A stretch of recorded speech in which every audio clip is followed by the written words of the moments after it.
If you want to go to college and you have to take out student loans to pay for it, please watch this video until the very end. That way you have a better understanding of the true cost you're about to take on. I'm going to share my data, my experiences, and the things I would have done differently. That way you'll see why you don't want to take on a lot of debt and how to minimize the amount of debt you take. Just to let you know, this is a lot of information, so I'm going to try to go through as fast as I can. So with that being said, let's get into it. The original principal I borrowed was $70,852. I actually owed more after graduating because my loans accrued interest throughout my time in university. So you can see here for my first Sallie Mae loan was $16,000 at an interest rate of 8.5%. Because I borrowed this back in 2016 and I consolidated it in 2019, the loan amount I had to pay back was closer to $20,000 because $4,000 of interest accrued. So add these interest rates all across my loans and you can imagine how much I truly owed. I did a lot of stupid things as a 19 to 20-year-old. I wish I knew what the consequences of my actions would be, but now I'm figuring it out and hopefully you guys can learn from my mistakes. For example, if we look at this spreadsheet, the theoretical amount I really should have borrowed would have been closer to $55,000. Still a lot of money, but a lot less than $70,000. Everyone's reasons to borrowing money is different. I took out money for food and supplies besides tuition and rent. Because I didn't work part-time until my last year at university, I took out loans to survive. Yes, I know it's stupid to pay interest on food, but I wanted to focus on my academic work. Mechanical engineering was hard enough for me as it is, and I didn't want to add on top of that a part-time job on my workload. After I graduated, I consolidated all of my loans into one single loan. So my new monthly payment was $800 a month with an interest rate of 4.92%. Decent, but not the best interest rate. And I'll talk about how to get a good interest rate and how to build credit later in the video. Now, this consolidation was beneficial because it would save me almost $20,000 in interest, but because I consolidated, I lost all the government-funded student loan benefits. So do not consolidate your federal student loans because in the event like COVID, there may be a chance that your loans will be forgiven or other benefits like no payments for 6 months or so. Also, take out as little private loans as you possibly can. Only take out what you need from private lenders. Private lenders are your banks and your Sallie Mae, for example. And to be completely honest, I got a decent amount of assistance from the government, so there was really no need for me to take out so much in private loans. But again, I was a stupid 20-year-old kid who didn't know what the hell was going on. So let's look at my numbers. I consolidated my loans again, so now I'm paying $511 a month with an interest rate of 6.34%. This is a pretty bad loan from the surface, but I reconsolidated because we bought a home and I wanted to allocate my money to my mortgage. Here, we are at the spreadsheet I made for my new consolidated loans. You can see how much my $511 goes to my interest and principal each month.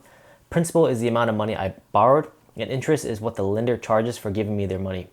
Interest is calculated by this formula shown on the screen, and this is why interest rate for a large loan is horrible.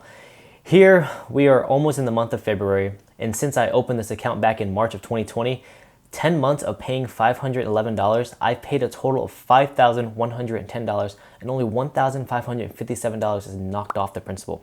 That's horrible.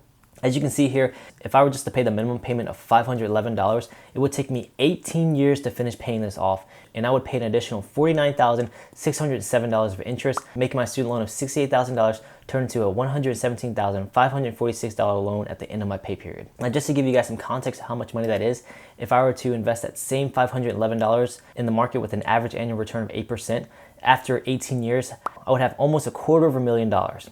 Or if I wanted to, I could afford to take great vacations with my family every few months or so and enjoy life knowing that I don't have this looming weight of debt over my shoulders. I am not, however, paying the minimum, and I will show you our true strategy of attacking these loans.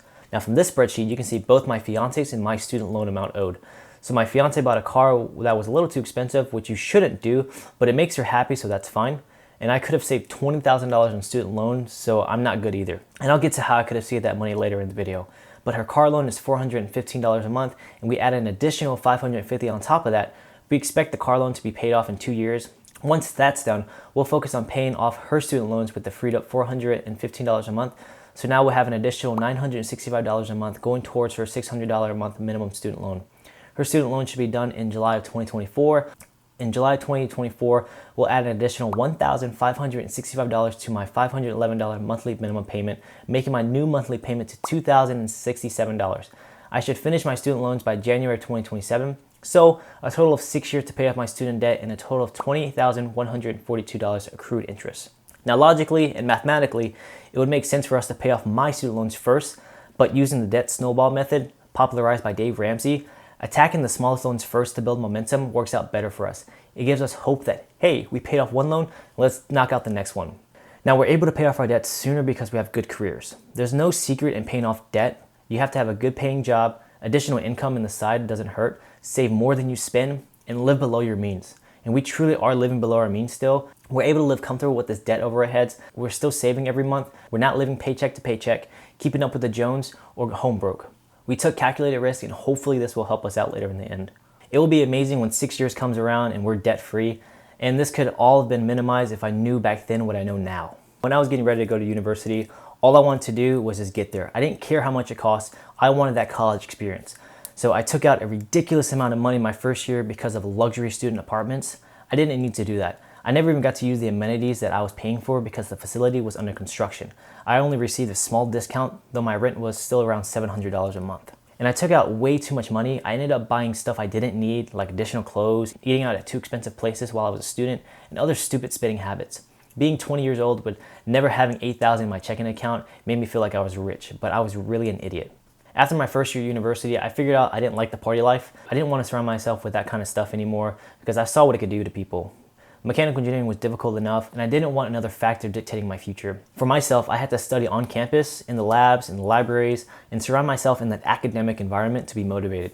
So commuting 30 minutes from my home wasn't out of the question, but I knew I couldn't work from home. And for the most part, I was on campus before 8 a.m. and I didn't get back to my apartment until 10 p.m. or even midnight from time to time. I didn't want to drive sleepy, and I knew I wouldn't be efficient at home. I graduated with a 2.77 GPA. If I would have commuted, I probably would have done worse, not have had the good friends I've made from studying, and things could have been different. Now, speaking of commuting, if you can commute to university, by all means do it. Again, it depends on you and how you study and what you can handle and so on, but you can save so much money by commuting because housing is the most or the second most expensive thing a college student pays for. Trust me, you'll want to graduate with less debt and start doing the things you want to do sooner because there's more to life after graduating college. And because I have these minimum payments I have to pay, I'm pushing back the things I want to do on my list, such as owning land, buying more property, having kids, and so on. Being tied down to debt is not a good feeling because you have these minimum payments that you have to pay, and they're high on my priority list. Now, if you were like me and wanted to live off campus, here are some of the things I would have done. Remember, housing is just short-term for students.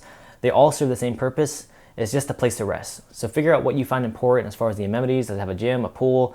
It just depends on what you want to do, and decide your student housing situation from there. My third and last year was the best financial move I made regarding housing. I should have stayed in my third apartment complex my entire time at Charlotte. I had 3 roommates and we each paid $500 a month, including utilities. I saved so much in rent because student living places are closer to the $650 to $800 a month per person. Again, this is up to you, the environment you want to live in, but we lived in a normal apartment complex. There were normal working people living there with families and some students. It was actually really nice, and we had no issues with anyone. Another great option if you want to live off campus is to look at a house for rent. Splitting a rental home can save you a lot of money. Just know that you'll probably have to pay the utilities, so you and your roommates, and you have to follow the landlord's contract. But again, I stayed at a good place my third year. I still got that college experience, and I was able to save a lot of money along the way.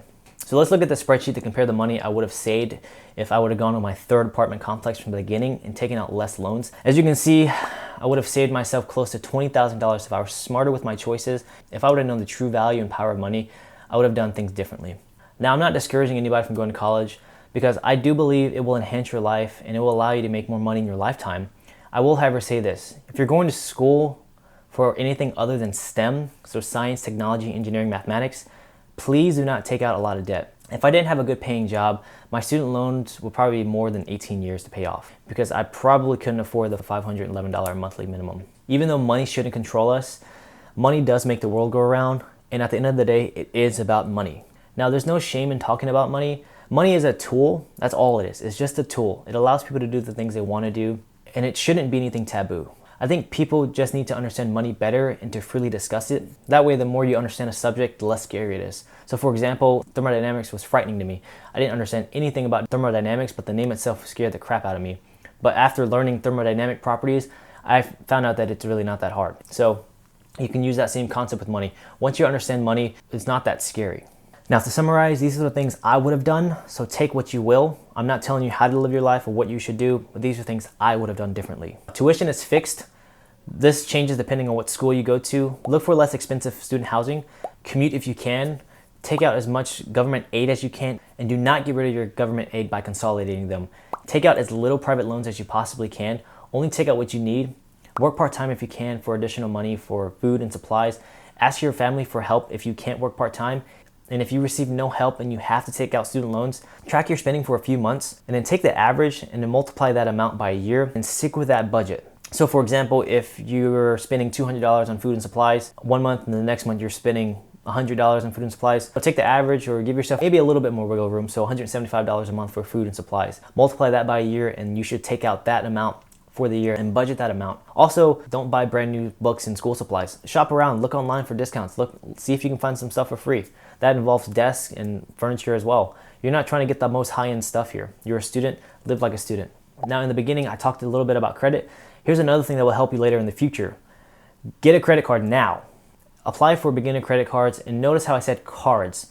Apply for multiple credit cards. That way, when the lender runs your credit, they won't see you got multiple inquiries. Start building your credit and use your credit card like a normal debit card.